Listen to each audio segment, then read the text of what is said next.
Warga Bulgaria ketakutan setelah Iran mengancam negaranya bakal menjadi sasaran rudal gara-gara membantu militer Amerika Serikat. Pos perbatasan dijaga ketat oleh personel militer pada Kamis 20 Agustus 2026. Wali kota Rosen Rusev mengatakan bahwa pengawasan di wilayahnya diperketat. Bahkan, warga desa mulai menghentikan orang-orang asing yang melintas untuk kemudian ditanyai terkait tujuan mereka. Peningkatan keamanan itu dilakukan setelah sebelumnya Iran menegaskan bakal memperluas perang hingga ke Eropa, termasuk menyasar Bulgaria. Bulgaria dipidik Iran lantaran negara tersebut mengizinkan pangkalan militernya dipakai Amerika Serikat dalam melancarkan operasi di Timur Tengah.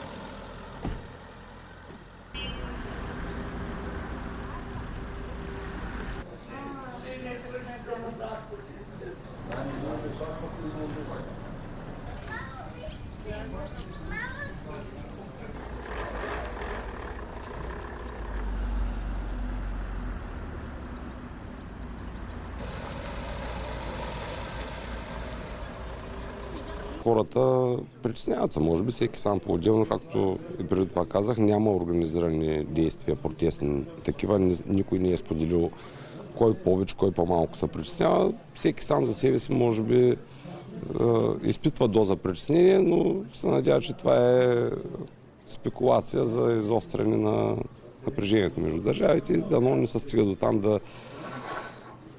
да имат действително военен конфликт на територията на България. Балканската е през Ямбол, през Ямбол.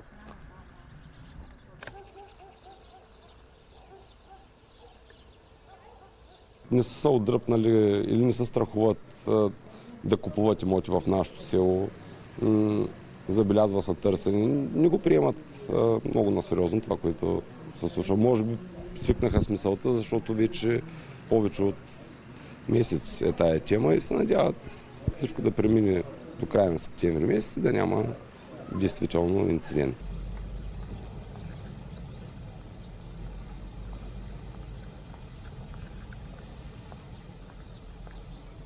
Ние с самолети сме свикнали в първите дни, обръщах внимание на малко по-различния шум от големите самолети, но сега дори да минат не съм обръщал лично аз внимание на кой прилита и на къде отива.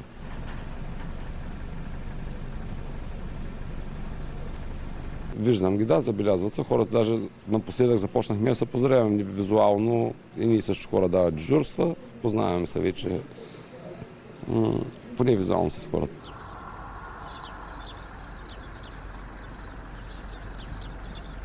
Чувал съм обаче от наши жители, че били спрени в покрайнините на селото, питани са на къде отиват, при кого и така нататък, така че някакъв контрол се осъществява.